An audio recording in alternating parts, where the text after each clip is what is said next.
Welcome to our channel. Today we how to configure Webflow CMS collections with JavaScript fetching detailed guide step by step clearly.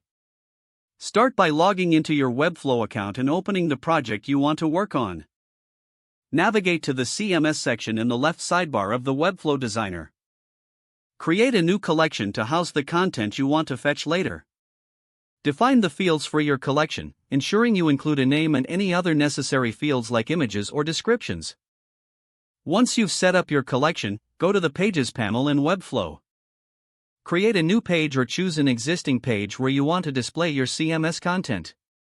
Add a collection list to the page by dragging it from the Add panel. Connect the collection list to the CMS collection you just created.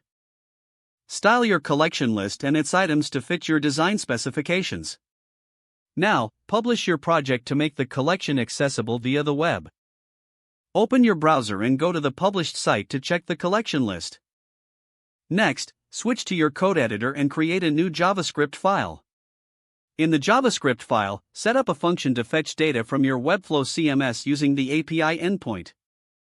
Use the Fetch API to send a GET request to the specific endpoint of your CMS collection. Make sure to include the correct API key in your request headers for authentication. Handle the response by converting it to JSON format. Once you have the JSON data, loop through the array of items returned. For each item, create HTML elements dynamically based on the data retrieved. Append these elements to the DOM in the desired location on your web page. To keep your site organized, remember to link your JavaScript file to your HTML. Place the script tag just before the closing body tag to ensure the DOM is fully loaded before the script runs. Now, save your changes in the code editor and refresh your published site. You should see your CMS content being fetched and displayed dynamically.